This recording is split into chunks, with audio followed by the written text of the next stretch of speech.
Comenzamos a ver en esta nueva y última sección de la escritura, de la escritura y de Apocalipsis y de toda la escritura. Quiero hacer hincapié en que es la última apertura, una apertura que no tiene un inicio y un final antes del final de Apocalipsis, sino que esta última apertura llega hasta el final de Apocalipsis. Lo digo para que nos situemos. Apocalipsis 19:11, la última apertura que hay, se inicia en Apocalipsis 19:11 y termina en el último versículo del último capítulo de Apocalipsis. Esta última sección, todo el texto que tenemos hasta el final de Apocalipsis, forma parte de esta sección. A medida que vayamos desgranando los capítulos y las subsecciones correspondientes, pues lo iremos viendo, ¿no? Pero forma parte de todo. Tiene que ver con todo lo que ocurre. ¿Y qué es lo que ocurre? Nos lo marca el versículo 11, que viene un caballo. Viene el caballo. Vienen los cielos ardiendo. Viene el cielo desplomado sobre la tierra. Eso es lo que viene. Viene el imperio de justicia a gobernar. Todos los atributos que hemos estado viendo desde el versículo 11, ¿no?, nos enseñan cómo va a ser el reino del Señor desde su inmediata venida, desde que Él viene. ¿Y cómo va a ser? Pues va a estar basado plena y absolutamente en la justicia de la Escritura. Sí, la que nosotros ya conocemos, la Escritura. Porque no va a haber más Escritura que la que tenemos. Esta es la que va a regir, ¿no? Es decir, basado en la rectitud, un imperio de rectitud. ¿Y cómo? Pues aplicando juicio en su venida y manteniéndolo invariablemente a lo largo de todo el tiempo de esa última dispensación que se va a imponer aquí en la tierra. Y es importante contemplar ahora mismo los versículos que ya hemos tocado, del versículo 11 al versículo 13, como un conjunto en sí mismo, no como versículos separados, un conjunto. Como dijimos, el versículo 10 anteriormente, el que preparaba, el que terminaba una sección, la sección anterior, la de la Iglesia, en la tierra, y comenzaba la última sección, la sección de la última dispensación del imperio del Señor en la tierra. El versículo 10, como dijimos, es uno de los más importantes de la Escritura porque nos muestra el testimonio de Jesucristo, es decir, el testimonio de Jesucristo es el candelero entregado a los hombres para que hagan un uso adecuado de él. Nos lo muestra allí y también nos muestra el ministerio de los ángeles conjuntamente. Es decir, el espíritu de la profecía. Es decir, la misma escritura, pero en su forma desvelada. Eso es el ministerio de los ángeles. La escritura abierta, para que nos entendamos. Totalmente abierta. Es decir, su forma de misterios comprendidos o entendidos. No que nosotros los recibamos, sino que los debemos de recibir, que tenemos la obligación de recibirlos.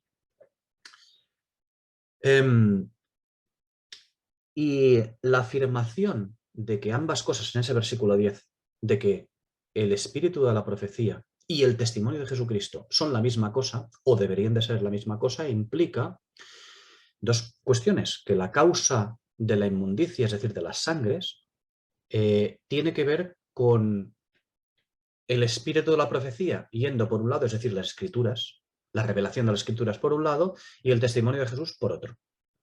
¿Por qué? Porque el testimonio de Jesús, es decir, nosotros, el hombre aquí en la tierra, la iglesia en la tierra, el hombre cristiano responsable de ese testimonio, no ha cumplido con su obligación. ¿Y cuál era? La obligación no era dar un buen testimonio, la obligación era no consentir, no permitir que el espíritu de la profecía sea una cosa y el testimonio de Jesucristo sea otra. No, debíamos de haber hecho que las dos cosas fueran lo mismo. Esta es la primera cuestión. Es decir, que en el versículo 10, cuando afirma que ambos son una misma cosa, lo dice por esto que acabamos de citar, pero también por otro motivo. Dice que son la misma cosa o deben de ser la misma cosa, porque lo que viene a partir de ahora, a partir de ese versículo 10, lo que ya hemos comenzado, y lo que viene ahora es el cabello blanco, la vara de hierro de la Escritura, es invariablemente un testimonio conforme a la Escritura, o va a ser un testimonio conforme a la Escritura. Para entendernos, el testimonio de Jesucristo que viene a partir del versículo 10, que va a venir a la tierra a partir del versículo 10, va a ser 100% conforme a la Escritura abierta. Va a ser basado en la verdad absoluta. Va a ser algo perfectamente escritural. No será la Biblia como nosotros la conocemos. La conocemos sesgada, la conocemos de una manera. No, va a ser la Escritura totalmente abierta. Y quienes ostenten, quienes tengan en sus manos el testimonio en la nueva dispensación, en el milenio, lo harán conociendo los misterios de la Escritura, aplicando los misterios de la Escritura. No las diferentes doctrinas diferenciadas unas de otras sobre el mismo aspecto. No, no, solo una, la de la Escritura, la del espíritu de la profecía. Bien, el versículo 11 nos mostró una esfera de actuación, un marco. Es decir, lo que nos ha mostrado el versículo 11 es la dispensación que viene. Eso es lo que nos muestra. Un caballo,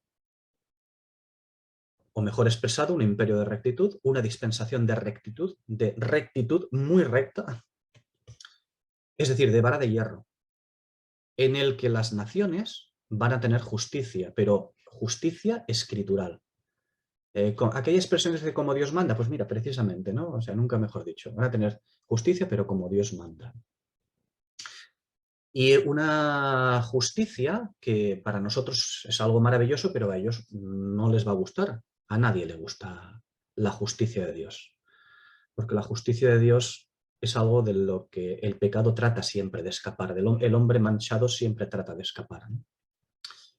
De ahí la vara de hierro. Bueno, no les va a gustar, pero como tampoco les ha gustado hasta ahora. Al hombre no le ha gustado hasta ahora la justicia divina. Pero que no va a tener más remedio que comérsela, tragársela, caminar en ella. O camina en ella o asume las consecuencias de no caminar en ella. Eso está claro. Bien, el versículo 12, que seguimos viendo atributos, nos muestra esos atributos, pero unos que tienen que ver con la capacidad escrutadora en juicio impuesta desde el reino de justicia a las naciones. Ese reino de justicia al que toda nación del tiempo que toque, del milenio, toda nación deberá inclinar la cabeza, lo cual significa que todo el mundo deberá inclinar la cabeza. ¿Por qué? Pues porque el imperio hegemónico de dominio de las naciones va a pasar al jinete que monte ese caballo. Va a serle entregado a él. Y finalmente, el versículo 13 también que vimos nos enseña, nos mostró en esos atributos del jinete cómo va a aplicarse esa justicia. ¿Cómo va a aplicarse esa justicia? Muy claramente. En ese versículo 13 está claramente explicado. Desde la escritura, desde el verbo, desde la palabra. ¿Qué palabra? Bueno, pues aquella que obra justicia, aquella que hace brotar las sangres, aquella que muestra la verdad oculta para que la inmundicia no quede más ocultada o tolerada, como hasta ahora, ¿no? En el tiempo de la paciencia de Jesucristo, que la injusticia es tolerada. Es decir, no llega la retribución a las sangres. Pero cuando venga este reino, sí que va a aplicarse esa justicia, la justicia de la Escritura, invariablemente además. Será el tiempo en el que el bien será llamado bien y el mal mal, sin margen de error además. Es el tiempo, o dispensación, lo podemos llamar también, en el que la espada de Jeremías 48 ya no será detenida, sino que podrá mostrar las sangres, claramente. Todas las sangres.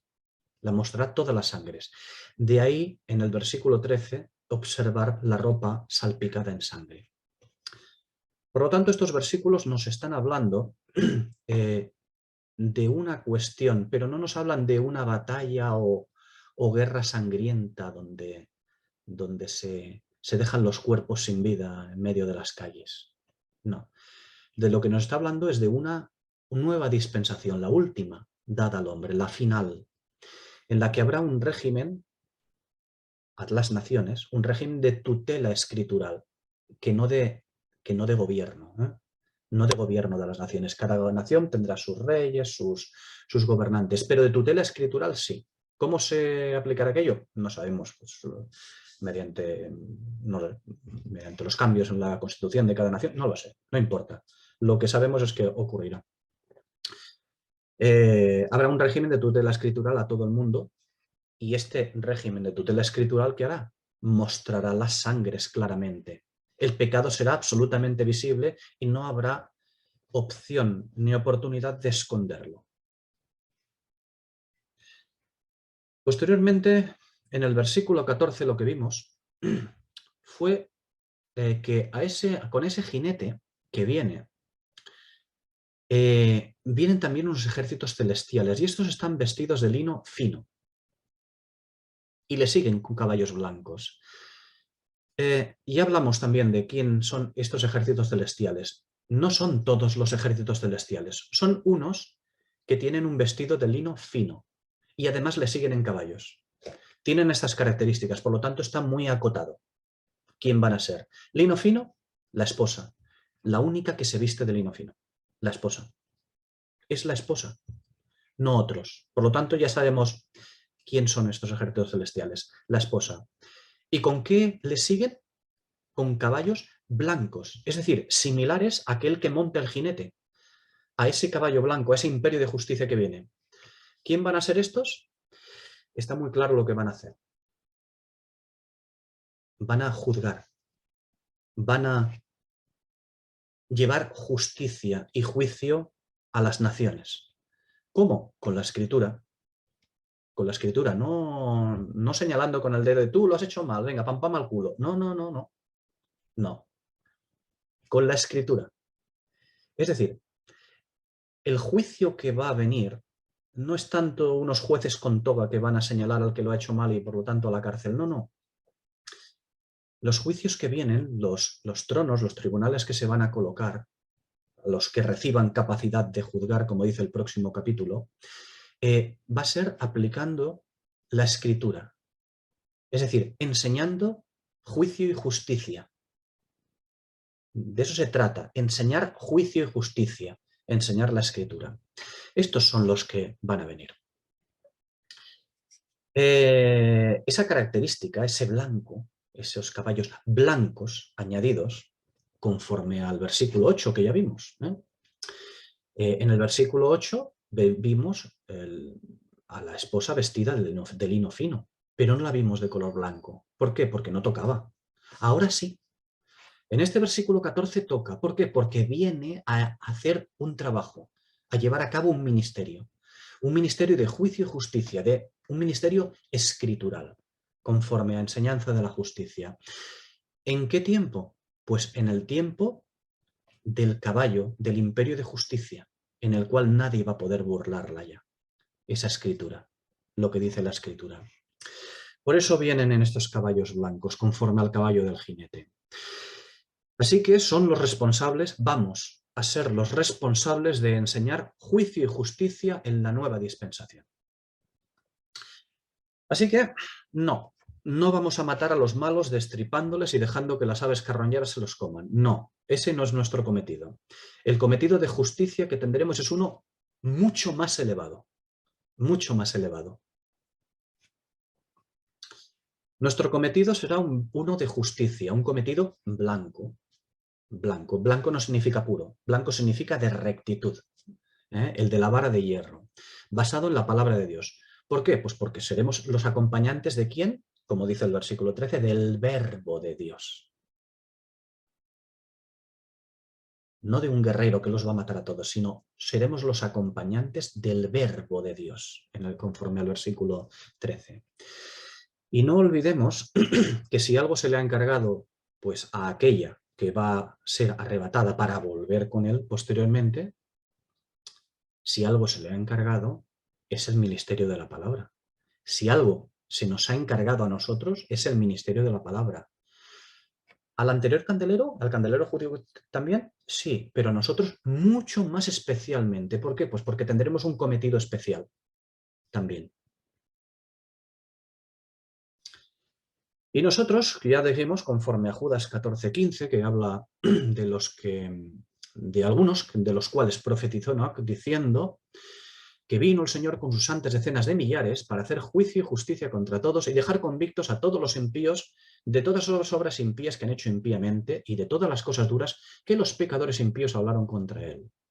Dejar convictos, es decir, no matar en una batalla, sino dejar convictos a los impíos. El reino de justicia y el ministerio de la esposa, de esos ejércitos celestiales, vestidos de lino fino, el de la esposa, vienen para enseñar juicio y justicia. Y ese juicio y justicia lo que va a hacer va a ser manifestar cualquier sangre, pero ya no el del lagar de la ira de Dios, el del lagar de la ira, perdón, el del lagar del furor de Dios. Porque el lagar del furor de Dios muestra las sangres. El lagar del furor de Dios es el lagar de la indignación de Dios y muestra lo que todo el mundo hace sin que éste reciba retribución. Pero cuando llega el lagar de la ira de Dios, entonces reciben la retribución. ¿Y cuál es la retribución? El imperio de justicia. ¿Por qué? Porque cuando venga el Señor y sus ejércitos con él, vendrán a establecer juicio y justicia. Ahora existe la palabra que establece juicio y justicia, pero todo el mundo tiene la libertad para no acatarla. Mañana, cuando venga el imperio de justicia, será la misma escritura, con una diferencia bastante sustancial, que deberán acatarla. O acatarla o recibir retribución, porque nadie va a poder escaparse ni esconderse de la justicia. Bien.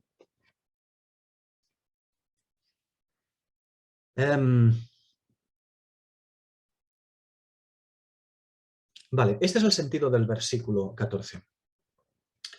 Que los que vienen con él vienen a ejercer juicio y justicia delegada por el Señor.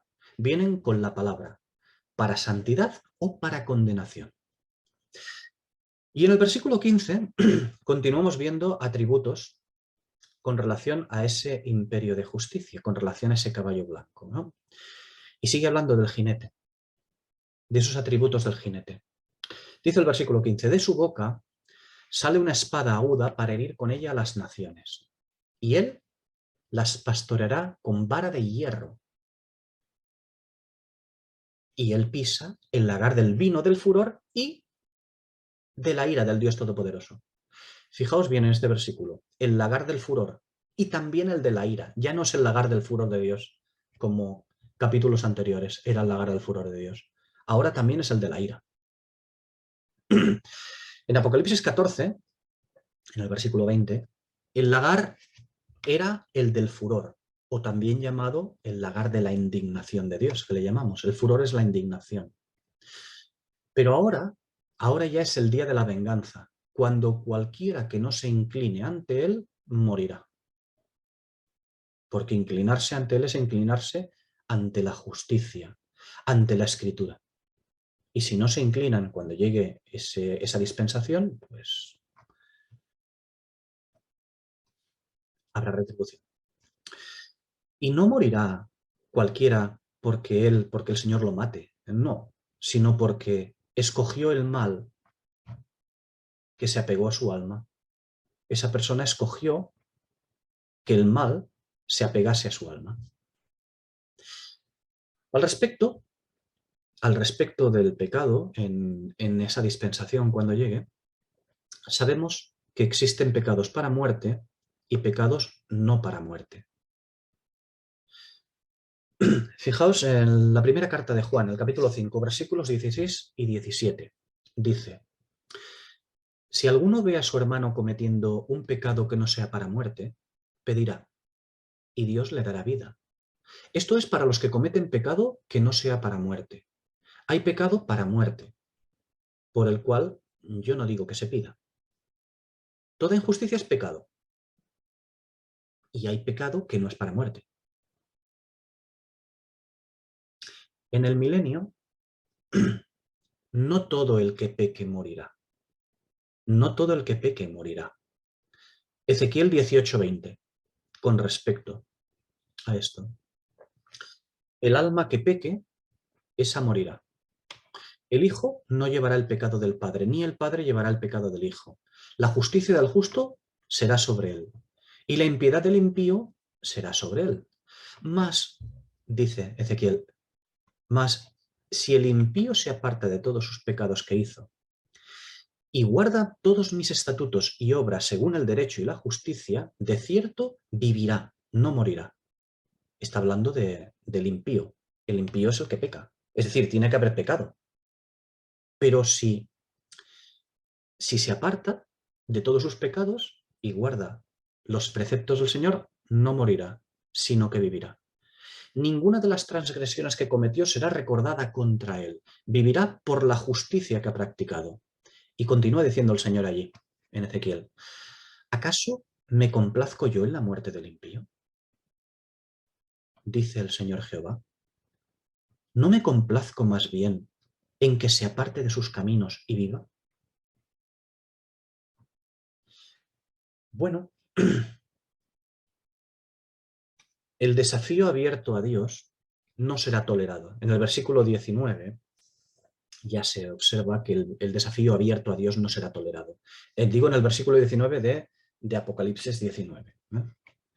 Allí observamos que el desafío abierto a Dios no será tolerado. Se puede pecar, pero no cuestionar la autoridad divina. Y la justicia implantada por su venida es la que ya conocemos nosotros en las Escrituras. Esa justicia ya la conocemos nosotros en las Escrituras. Solo que ahora mismo, en nuestro tiempo, en el tiempo de la paciencia de Jesucristo, la muerte se presenta solo de manera espiritual. Quien peque, la gente dice, el hombre natural dice, quien peca no muere. No, sí que muere. Claro que muere. Muere espiritualmente. Pierde su capacidad espiritual. Y ahora, en el tiempo de la paciencia de Jesucristo, la Escritura, claro que actúa. Pero es la Escritura, para entendernos, del furor de Dios, del lagar del furor de Dios, de su indignación. Muestra las sangres. Cuando venga el tiempo de la nueva dispensación, vendrá el tiempo del lagar de la ira de Dios. La Escritura, pero de manera ejecutiva. Y ya no será una muerte espiritual. Bien, como decíamos hace un momento, como dice Juan, hay pecados que no son para muerte. Vamos a hablar de ello un momento. Pues de la misma manera que Adán pecó y no murió en la tierra, si lo podemos ver en Génesis 3:4, allí lo podemos observar, ¿no? Que Adán pecó y no murió en la tierra. Pues de la misma manera que Adán pecó y no murió en la tierra, también ocurrirá así. Ahora bien, hablo del milenio, la justicia del milenio también actuará como actuó con Adán. En el mismo Génesis 3, pero en el versículo 24. ¿Y qué es lo que vemos en ese versículo 24 de Génesis 3? Las consecuencias. Las consecuencias. Así actuará la Escritura, así se actuará. La justicia del milenio actuará así con todo el mundo, como actuó con Adán. ¿La muerte espiritual? Sí. Pero sufrirán consecuencias, habrá unas consecuencias. Quien no quiera aceptar al Señor tendrá que vivir con la cabeza agachada, tragando sus preceptos. Porque ahora la justicia, ahora mismo, ahora mismo la injusticia impera. La carne impera. Pero en la venida del Señor imperará la justicia, la de la Escritura que ya conocemos, es decir, las palabras fieles y verdaderas, las dos, de toda la historia del testimonio de Jesús en la tierra, del testimonio del Señor en la tierra. Y ya no habrá la excusa del malentendido, porque el sí entonces será sí y el no entonces será no. El pecado no volverá a ser llamado equidad, ni el mal volverá a ser llamado bien. El lagar del furor o indignación nos mostró la indignación de Dios en Apocalipsis 14:20. Y de ese lagar, de la indignación de Dios, salieron las sangres que mostraban la inmundicia y que hacían rebasar las copas en Apocalipsis 15. Es el lagar del furor de Dios, era el trueno de Job 36:33, manifestando la indignación de Dios. ¿Qué era? ¿Qué es hoy? ¿Qué es? Un anuncio. Es un anuncio. El anuncio de lo que va a ocurrir. Y diremos, entonces no hay problema, no hay muerte. Ahora, no, sí, la muerte espiritual está. Y desgraciadamente, en la mayor parte de los casos, sin remisión. Lo que no es la muerte física. Ya veremos cuando venga el tiempo de la venganza del Señor y diga, a partir de ahora, todo el mundo va a tener que caminar en justicia. El que no quiera, tiene la puerta directa al infierno ahora mismo, como Ananías y Safira. No digo que Ananías y Safira fueran al infierno, lo que digo, tienen la puerta abierta para salir de la tierra. Es la muerte. Así será. Por eso digo que el lagar del furor e indignación de Dios es un anuncio. ¿Un anuncio de qué? Pues un anuncio del lagar de la ira de Dios. Y el lagar de la ira de Dios es ya diferente. Es el de Isaías 63, versículos 1 a 4, donde dice, ¿quién es este que viene de Edom, de Bosra, con vestidos rojos? Ese que es hermoso en su vestido, que marcha en la grandeza de su poder. Yo, el que hablo en justicia, poderoso para salvar. ¿Por qué es rojo tu vestido y tus ropas como del que ha pisado en el lagar? Y responde, he pisado yo solo el lagar, y de los pueblos nadie había conmigo. Los pisé con mi ira, y los hollé con mi furor. Y su sangre salpicó mis vestidos, y manché todas mis ropas. Porque el día de la venganza que estaba en mi corazón y el año de mis redimidos han llegado. Y el día de la venganza y el año de sus redimidos han llegado aquí. Apocalipsis 19:15. Ya no es el trueno de la indignación. Ahora es el rayo de la ira. Ya no es Job 36:33. Ahora es Job 36:32. Cuando su objetivo, el del rayo, no escapará. Ya no escapará. Mientras hay truenos, los objetivos escapan. Pero cuando viene el rayo, el objetivo no escapa. Como dice Job 36:32. Porque será el tiempo, viene el tiempo de aplicar la justicia celestial en la tierra. Y toda oposición abierta será barrida. Y será barrida no porque el Señor los barrerá cruelmente, sino porque la Escritura los dejará fuera de la paz. Porque viene el tiempo en que la justicia será de aplicación expeditiva. ¿Cuál es la diferencia entre ambos lagares? Él pisa los dos lagares. ¿Cuál es la diferencia entre ambos lagares? Pues que el furor o indignación muestra las sangres siendo anuncio del futuro lagar de la ira. Y el lagar de la ira implantará la justicia ajusticiando las sangres, la inmundicia, el pecado. Será algo ejecutivo. El primero, el del furor, muestra las sangres sin que éstas tengan retribución. Lo único que hace el lagar del furor o indignación de Dios es amontonar ascuas de fuego sobre las cabezas. Eso es lo que hace el lagar del furor de Dios, amontonar ascuas de fuego sobre las cabezas. Pero el postrer lagar, el último, el de la ira, no dejará escapar la sangre sin que éstas tengan retribución. El que pisa ambos lagares muestra con su escritura, siempre con su escritura, las sangres de todos los actores involucrados en el tiempo de su ausencia, en el tiempo de la paciencia de Jesucristo. ¿Y qué hace? Pues que los deja preparados para cuando venga la implantación del reino de justicia, donde toda sangre tendrá retribución y sin demora. La Escritura, la espada del Espíritu, hoy muestra el mal dejando libertad al hombre para o bien recibirla, la escritura, o bien rechazarla. Pero mañana, con mañana quiero decir cuando venga el Señor, cuando implante el imperio de justicia, cuando venga la nueva dispensación. Mañana el hombre ya no tendrá oportunidad de rechazar la escritura. Será de obligado cumplimiento. ¿Cómo? Aceptando sus preceptos o recibiendo las consecuencias de su transgresión.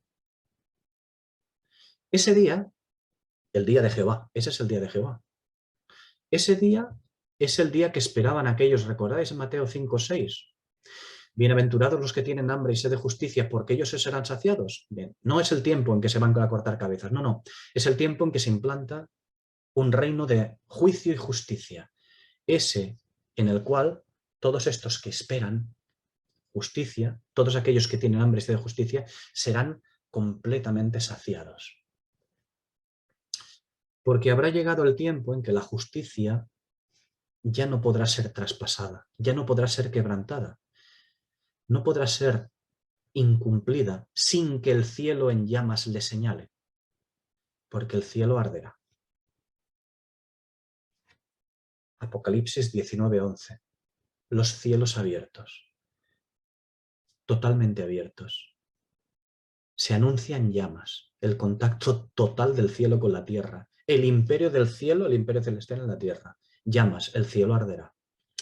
Y cuando el cielo en llamas, o sea, cuando el cielo arda, ese cielo en llamas les señalará el pecado. La espada del Espíritu, la Escritura, ya no será detenida por nadie, como dice Jeremías 48, sino que será ejecutiva. Vamos a ver con respecto a este mismo versículo que estamos tratando, el versículo 15. Hemos visto que pisa el lagar del vino del furor y el de la ira de Dios, y que pastoreará a las naciones con vara de hierro. Pero el versículo se inicia diciendo que de su boca sale una espada aguda para herir con ella a las naciones. Vamos a ver la espada. Vamos a ver diferentes pasajes acerca de la espada. En Apocalipsis 6, en este mismo libro, en los versículos 3 y 4, vemos que quien empuña o se le da una espada, a aquel que se le da una espada o la empuña, recibe autoridad para dar muerte, para quitar la vida, para vencer. ¿Qué es la espada ahí? La espada ahí es la destrucción en cualquiera de sus formas. La destrucción en cualquiera de sus formas, Apocalipsis 6, versículos 3 y 4. ¿Dónde podemos ver esta manera de ver la espada? En Jeremías 25-27 y en los posteriores versículos, como el versículo 29, 31 y 38. Y también la vemos en Lucas 21-24. La vemos de esta forma. Vamos a verla ahora también con dos filos. Vamos a ver la espada con dos filos. En Apocalipsis 1:16 se nos enseña al que tiene la espada aguda de dos filos. Es el juicio ejecutor de la Escritura. La espada está en su boca. En Apocalipsis 2, versículos 12 y 16, se nos vuelve a mostrar la espada de dos filos. ¿Cuándo? Cuando se anuncia a Pérgamo, es decir, a aquella iglesia que simboliza el inicio de la fornicación con la bestia, con los reyes de la tierra, con las naciones. El inicio de esa fornicación con las naciones. Es aquella que se asienta donde está el trono de Satanás, el trono de la bestia. Y la profecía de Mateo 26:52 dice que todos los que empuñen espada, a espada perecerán. La espada de dos filos la vemos en el Salmo 149, los versículos 6 a 9, donde dice: haya alabanzas a Dios en sus gargantas y espadas de 2 filos en sus manos. Continúa diciendo el para qué, ¿no? Para ejecutar venganza entre las naciones. Ah, aquí hay más sobre esto. Está todo ligado. Pérgamo, aquella que comenzó su fornicación con la bestia y con las naciones de la tierra, a fornicar, a regodearse con ellas. Pérgamo es donde se muestra la espada de 2 filos. Y la espada de 2 filos la deben de llevar en sus manos aquellos que cantan alabanzas a Dios.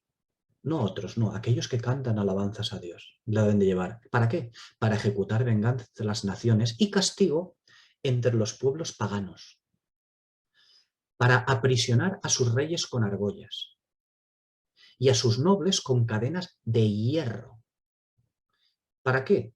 Para ejecutar en ellos el juicio decretado, el profetizado. Un honor será esto para todos sus santos. Aleluya. ¿Un honor para qué santos?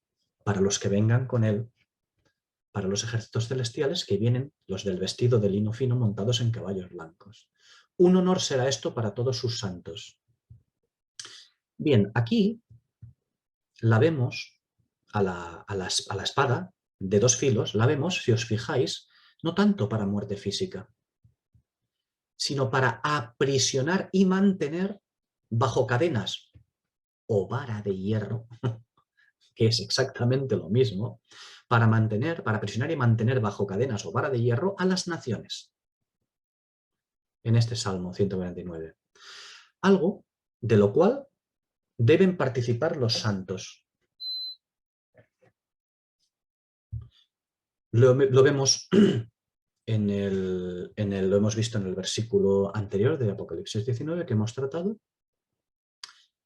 Y lo vemos también ahora, cuando vemos esta espada de 2 filos, lo vemos también en el Salmo 149, versículos 6 al 9. Que los santos van a participar de ello. Y en Proverbios 5, 4, ¿cómo vemos a la espada? La espada la vemos en Proverbios 5, 4 como aquello que va a llevar a su fin a la mujerzuela extraña zalamera. La mujerzuela extraña zalamera. Aquí vemos un tipo y figura de la palabra de Dios que derrocará la inmundicia que la ramera ha vertido sobre las naciones. Eso es lo que vemos en Proverbios 5:4. Un tipo de la palabra de Dios que derrocará la inmundicia que la ramera ha vertido sobre las naciones. La vemos también en Efesios 6, versículo 17. Efesios 6, en este versículo 17, nos confirma que la espada del Espíritu, es la palabra de Dios. Es muy claro, muy abierto. El Espíritu no lucha con una espada diferente, lucha con la espada de la palabra. No lucha de otra manera el Espíritu. Y por cierto, si lo que se desea es muerte, esta, la del Espíritu, esa sí mata de verdad. La otra no. No hay que temer a los que puedan matar el cuerpo. Pero la del Espíritu, esa sí mata de verdad. Esta es de la que es portador el Señor en el versículo 15. La espada del Espíritu en la boca. Fijaos, primer libro de los Reyes, capítulo 3, versículos 16 a 28. Ya hemos tratado este pasaje anteriormente. Pero vamos a centrarnos en la espada. La espada que aparece allí, en el capítulo 3 del primer libro de los Reyes, la espada aparece allí donde hay el juicio. Es el pasaje de las rameras. Donde hay el juicio y donde hay rameras. Allí es donde aparece. Este pasaje del primer libro de los Reyes nos habla del rey Mesías en su venida en juicio. Cuando la sabiduría quedará determinada ¿con qué? Con espada. La espada será lo que determinará el juicio. La espada determinará la sabiduría. Y este último pasaje que ya hemos hecho alusión también, el de Jeremías 48:10, volvamos a leerlo. Maldito el que haga indolentemente la obra de Jehová, y maldito el que detenga de la sangre su espada. Y fijaos, la indolencia y la espada juntas, y no para bien, no para bien. Este versículo de Jeremías 48 relaciona la inmundicia, la sangre y la espada. Las relaciona. Relaciona la sangre y la espada. La relaciona con la inmundicia.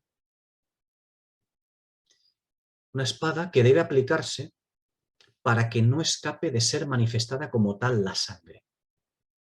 La sangre no debe de escapar de ser manifestada como tal. Para eso es la espada. Ojo, para eso la espada es ya hoy, pero desgraciadamente la sangre escapa de ello. Llegará un día en que no escapará. No escapará. Durante 1000 años no escapará. La espada, aquí en Jeremías 48:10, es aquí la escritura conforme a la interpretación del Espíritu, no conforme a las diferentes interpretaciones de doctrinas, conforme a la interpretación del Espíritu, la interpretación del Señor. Fijaos que dice, en este versículo de Jeremías 48, fijaos que dice que la indolencia lo que produce es el estorbar o impedir que la espada del Señor deje convictos a los merecedores de sangre. Eso es lo que hace la indolencia. La indolencia evita que la espada haga su trabajo. ¿Por qué? Porque la llena de inmundicia a la espada. La deja sin filo. La indolencia deja sin filo a la espada del Señor, para entendernos. Pero ¿quién es el que hace indolentemente la obra de Jehová? Un incrédulo no. Un incrédulo no hace indolentemente la obra de Jehová. No, un incrédulo no hace indolentemente la obra de Jehová. No hace la obra y punto. No hace falta explicar quién hace indolentemente la obra de Jehová. Aquellos a los cuales se les ha encomendado la obra. Es decir, nosotros. Dice, ostras, nosotros hacemos indolentemente la obra de Jehová. Joder, y ya lo creo. Lo dice la Escritura. Apocalipsis está lleno de que lo hacemos. ¿Quién? Yo, nosotros. El decir yo ahora, yo, nosotros, no significa que esto sea una excusa para decir, bueno, ¿qué le vamos a hacer? No pasa nada. No, no, de no pasa nada ni hablar. Ni hablar. Simplemente me sumo, nos sumamos nosotros a aquel pueblo el cual debería estar llorando o compungido, como mínimo, por haberle quitado filo a la espada de Jehová. Porque el hacer sangres puede parecer malo, pero no es malo, es bueno.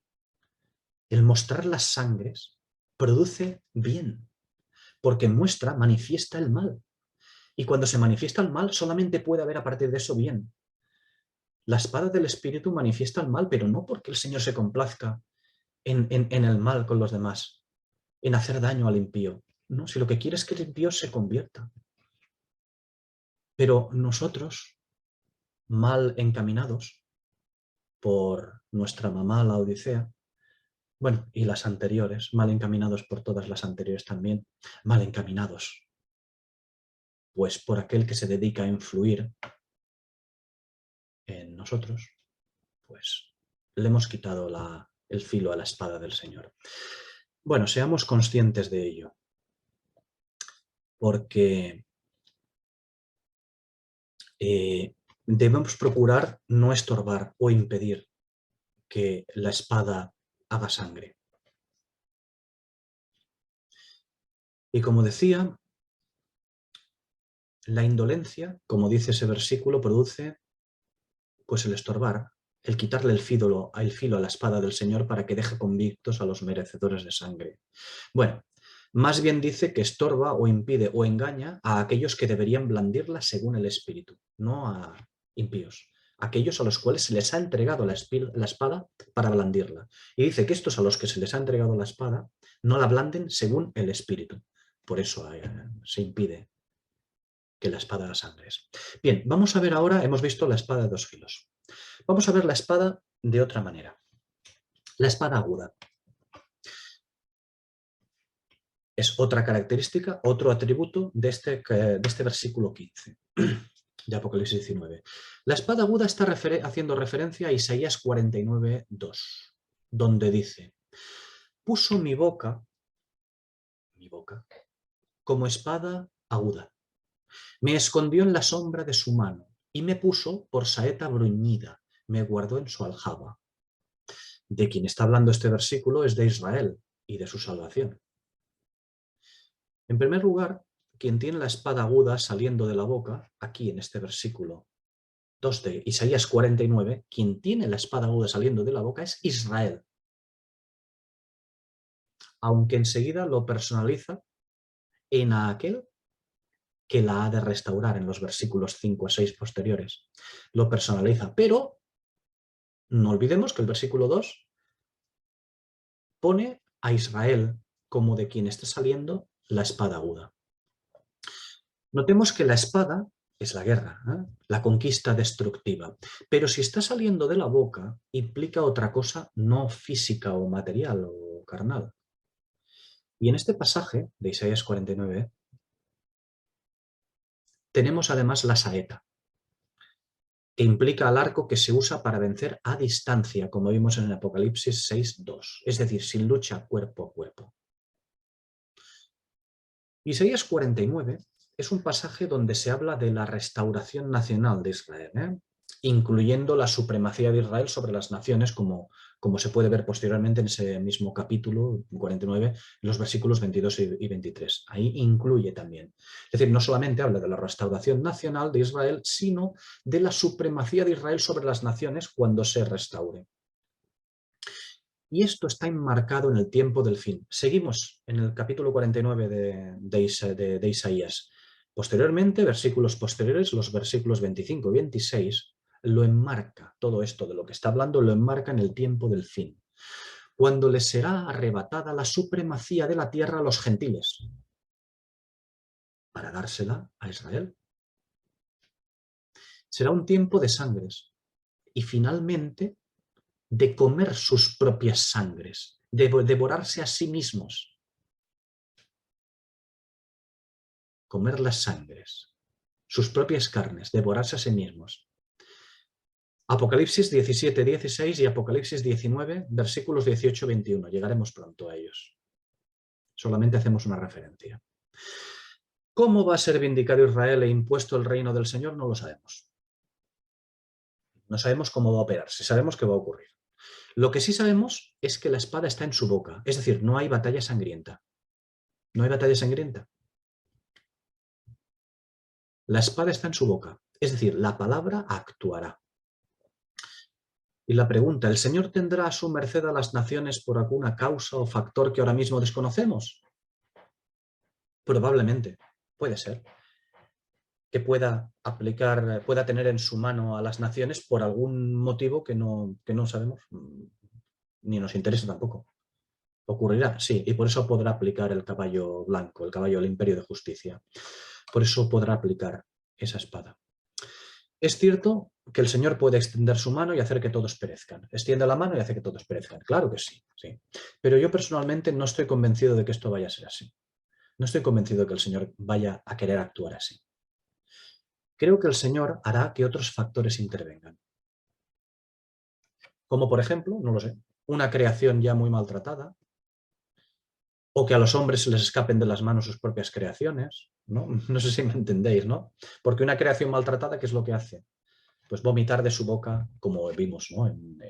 Con Israel, ¿no? La misma tierra vomita de su boca a aquellos que han maltratado la tierra. Puede ser que cuando venga el Señor la tierra vomite a los que han estado maltratándola. O puede ser también que a los mismos hombres, las propias creaciones de los hombres se les escapen de las manos. ¿Qué? No lo sé, nuclear, informática.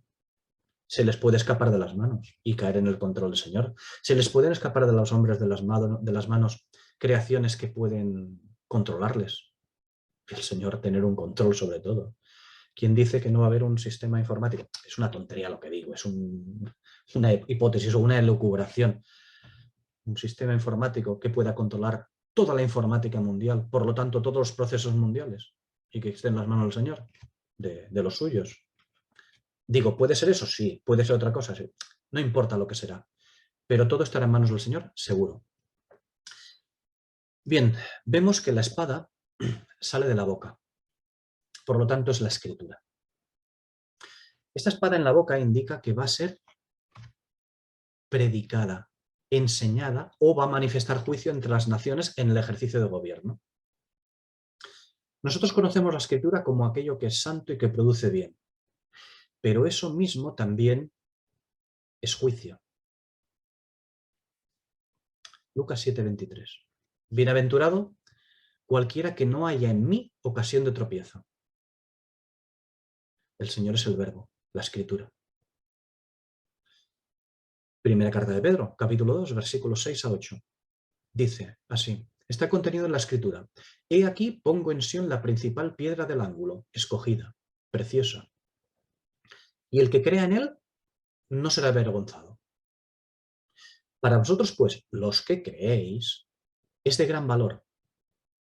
Pero para las que no creen, la piedra que los edificadores desecharon ha venido a ser la cabeza del ángulo, y piedra de tropiezo, y roca de escándalo, pues tropiezan ellos en la palabra, siendo desobedientes, es decir, no guardándola.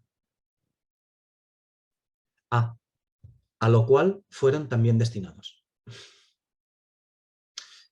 Bien, este versículo 15. Este versículo 15 que estamos tratando nos habla de justicia y juicio en el mundo, no simplemente de enseñanza de justicia, lo cual nos hablaría del lagar de su furor que se pisó en un tiempo en que aún no había venido. Es decir, en un tiempo en el que el Señor aún no ha venido, se pisa el lagar del furor, Él pisa el lagar del furor. Un tiempo en el que solamente manifiesta su indignación. Es decir, no es simplemente enseñanza de justicia en este versículo 15, sino de imposición de justicia. ¿Por qué? Pues ya hemos dicho que ya no es el lagar de su furor, sino que ahora también el que pisa es el lagar de su ira. Ahora la indignación va acompañada de la ira, en lo cual hay imposición de justicia o muerte.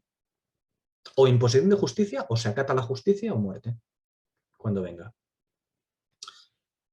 El establecimiento del imperio hegemónico de rectitud, de la vara de hierro, tanto en su inicio, en el momento de su inicio, como en sus 1000 años de duración de gobierno, tiene en la espada lo que va a determinar el andar de las naciones.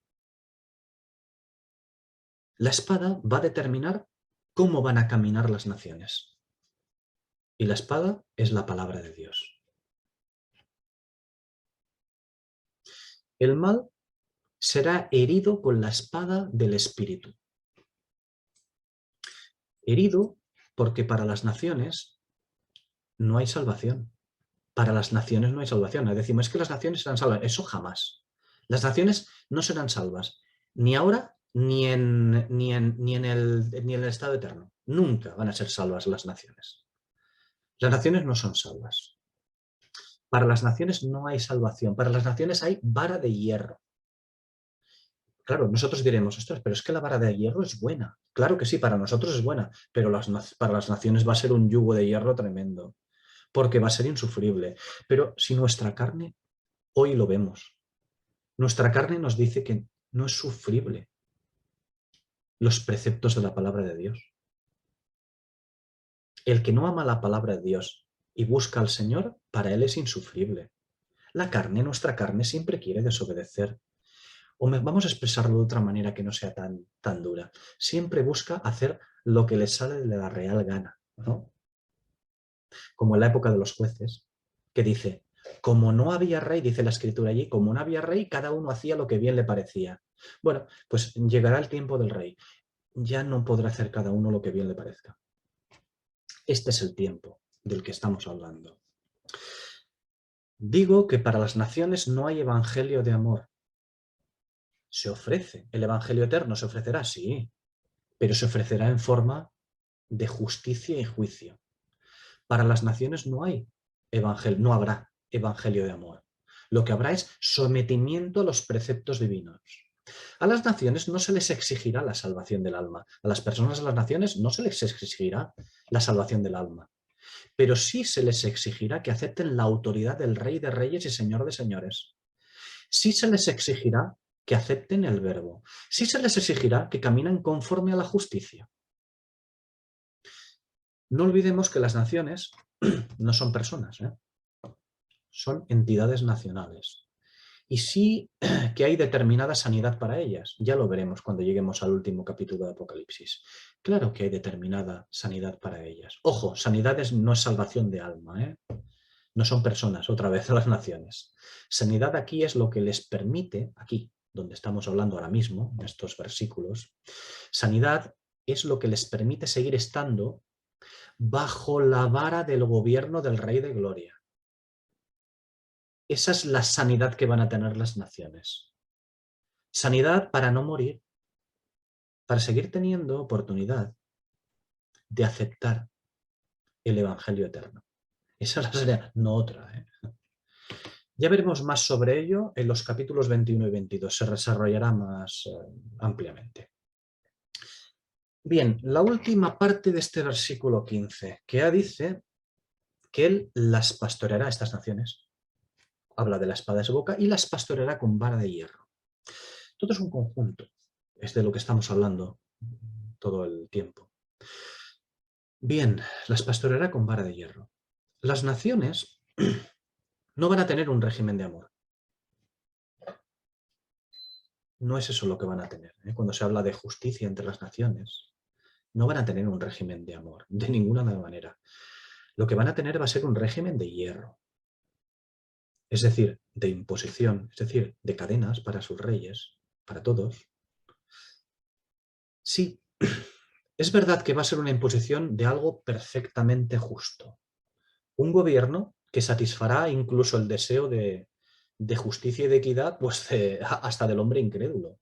El deseo de justicia y de equidad satisfacerá incluso al hombre incrédulo. Claro que ese gobierno será así, pero será una imposición. Aún así, la expresión es pastoreará. ¿Por qué? Pues porque el Señor no pondrá sobre ellos un yugo de injusticia y angustia. Lo que pondrá es un yugo de verdad y rectitud. Será un yugo de imposición, sí, pero los pastoreará. Con verdad y rectitud. No con injusticia y angustia. No será un rey que ponga sobre ellos un yugo de injusticia y angustia. No. De justicia y de equidad, de rectitud, pero que hay que cumplirla. Eso sí. Bien, a priori, esto puede parecer pues, maravilloso, ¿no? Un reino, un reino, bueno, un reino, un tiempo de justicia y de equidad, un pastoreo con vara de hierro, pero de verdad y rectitud. Y a priori, como digo, esto puede parecer maravilloso. Bueno, el paraíso incluso para los incrédulos. ¿Cuántas veces los incrédulos, nosotros mismos en la carne, lo que significa los incrédulos es lo mismo, ¿no? Nosotros cuando hablamos en la carne es como los incrédulos. ¿Cuántas veces decimos, oh, es que si el gobierno se portase bien, es que si hicieran esto, es que si cambiase lo otro, eso es lo que deseamos. Eso estamos deseando el imperio de juicio y justicia. Y es exactamente lo que desea cualquier incrédulo. Un imperio de juicio y justicia, al menos para los demás, ¿no? Nosotros nos dejamos aparte para poder pecar normalmente, ¿no? Pero para los demás, imperio de justicia y equidad y juicio. Bueno, pues eso debe ser también un paraíso incluso para los incrédulos. Pero ya sabemos que la tendencia del hombre natural es a aborrecer ¿qué? A aborrecer el alimento de Dios. Números 21:5. La tendencia del hombre natural no es simplemente aborrecer a Dios, es a aborrecer el alimento de Dios. El alimento de Dios es de lo que estamos hablando constantemente, de esa espada, de la escritura, del juicio y justicia ejercidos. Es la escritura. La tendencia del hombre natural no solamente aborrece el alimento de Dios, lo aborrece porque ama más las tinieblas que la luz, como dice Juan 3:19. Siempre será así.